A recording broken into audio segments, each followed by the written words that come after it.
wasiat. Ini juga yang diwasiatkan oleh para alim ulama, para guru-guru, bahwa di antara surah-surah di dalam Al-Quranul Karim, ada di antara surah-surah yang merupakan pembuka pintu rizki, yang kalau kita kemudian baca, maka kita tidak akan fakir selama-lamanya. Tapi sayang beribu sayang, ada yang tahu tapi malas kemudian mendawamkannya.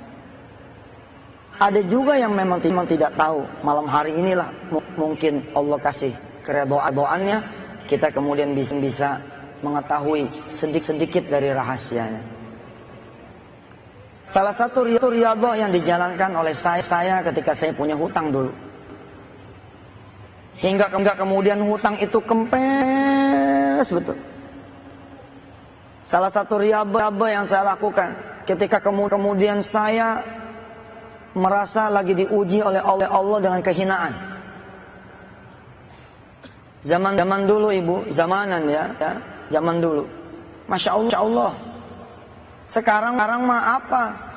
Saya lewat, ditarik sana, tarik sini. Ustadz foto dong, Ustadz minta tanda tangan dong, Ustadz minta nomor handphonenya dong. Dulu mah Masya Allah, saya berdiri di pinggir jalan nggak ada yang negor. Kalau itu masih mending. Ini orang saya lewat, mereka memalingkan muka karena tidak mau berteman dengan saya. Saya lewat, kalau bisa itu pintu ditutup karena tidak mau ke bawah sialnya oleh saya. Zamanan ya waktu dulu Masya Allah, saya tidak punya harga. Tidak punya harga.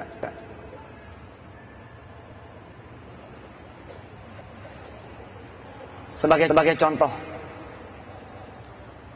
insya Allah saya ngomong seperti ini tahadus bin nikmah, untuk juga mengajarkan kepada para putra kiai. Jangan ngelihat bapak Anda semua adalah seorang kiai lalu menjadikan Anda menjadi mulia. Allah nggak mandang itu. Kalau Allah sudah mau mencabut kemuliaan, bas Anda lebih jelek daripada anak seorang pencuri. Anda lebih jelek daripada anak seorang perampok, lebih jelek daripada anak seorang pezina. Tapi kalau Allah sudah mau memuliakan, bisa sebaliknya.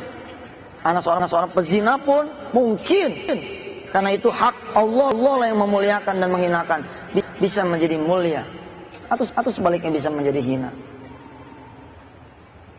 Pada suatu saat saya pulang ke rumah, Pak, untuk menunjukkan betapa hebatnya surah ini, betapa fadilahnya, Masya Allah, begitu agung, begitu mulia.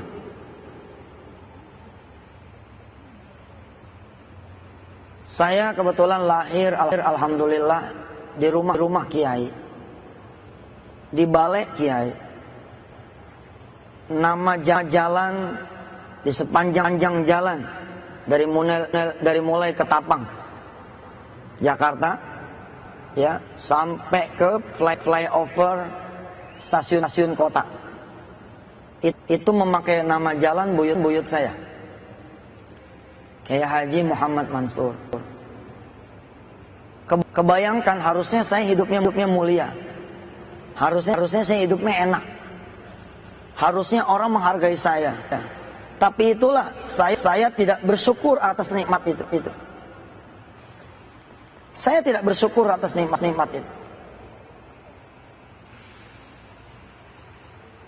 Sedangkan Allah sudah mengatakan di dalam firman-Nya, saya bacakan buat Anda semua.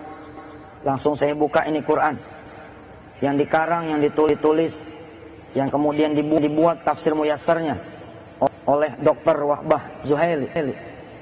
Ada di dalam surah yang kita sama-sama hafal, surah Ibrahim. Surah keberapa Ibrahim? Surah keberapa surah Ibrahim? Surah ke-14. Saya melupakan tuh nikmatnya Allah berikan kepada saya. Saya hidup bukan seperti putranya kiai.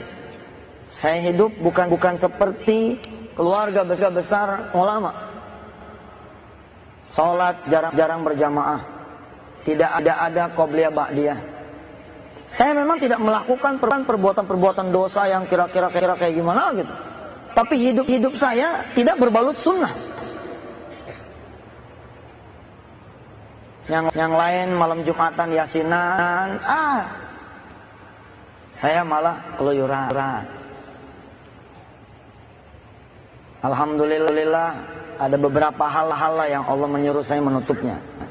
Sekedar gambaran saja. Ya, ini ada firman Allah di dalam surah Ibrahim, surah ke-14. A'udzu billahi minasy syaithanir rajim.